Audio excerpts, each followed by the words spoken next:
Ito po yung cause na nag-spray tayo na isang dangkal pengmay sa atin.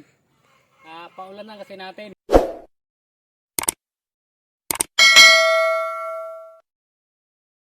Ito po tayo ng itong gamit natin, matay din mo.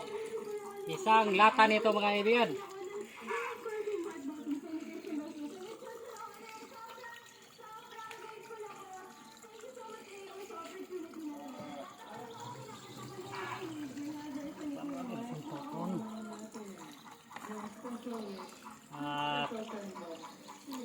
Dito sa Toporde isang takip para mapatay yung ibang mga damo na di kaya patayin sa patay damo para bilis malaos.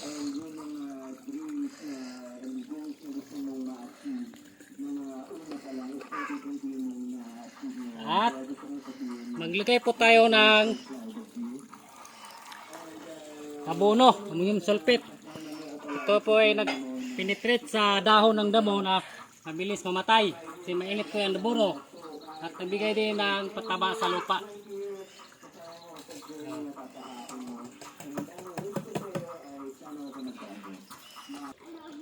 So continue natin mamaya after natin mag-lunch.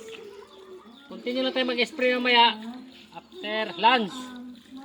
Abutan tayo ng gutom kasi alas 12 na. Nagtanim kasi ako ng mais sa umaga. Bukas na tayo mag-abono sa ibang porsyon ng mga maisa natin. Yung dala ko ng spray, sapsa spray. Spray po tayo sa mais. Kamatay damo po ito. Bago pa lang sa channel, please like, share at subscribe para may update kasing upload.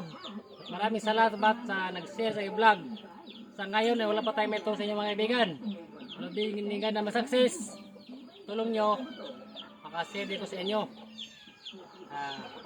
Dito lang tayo sa ating munting farm. Mamuha lang tayo dito. Ito po yung cause na nag-spray tayo na isang dangkal pengmay sa atin. Paulan na kasi natin. Dapat na pag-spray pailalim. Ipakita mo yung ibang mga di na apektuhan. Maganda yung tubo.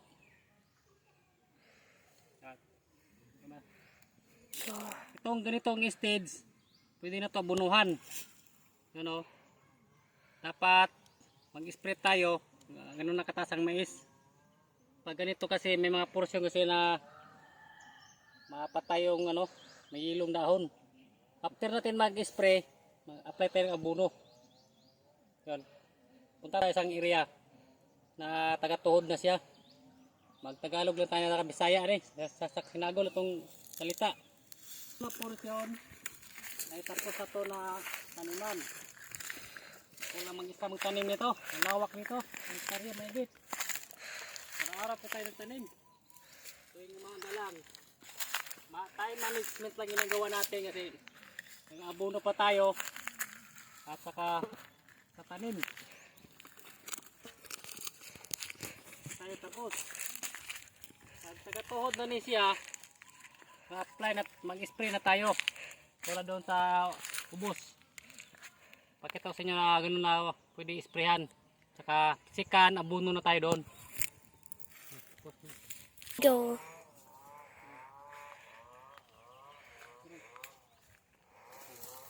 So, taga-tuhod na itong mais. Pwede na tayo mag-sprayan At pag-sprayan dito lang sa baba. Huwag dito. Kasi masisira yung dahon. Kahit sige-sige siya. May time kasi na ibang mga porsyon na masira.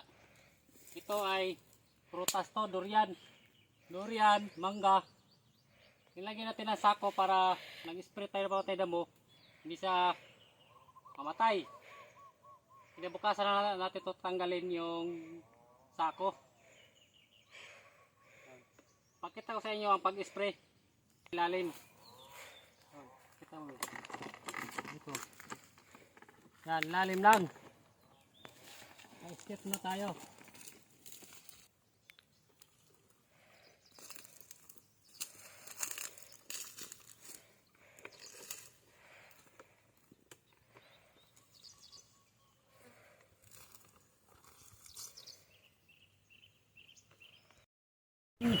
Yun lang ang posisyon natin pag birada. Pag ganito na ang kataas. Sa ilalim ng banat, huwag sa pataas. Thank you po at mga kaibigan. God bless us all.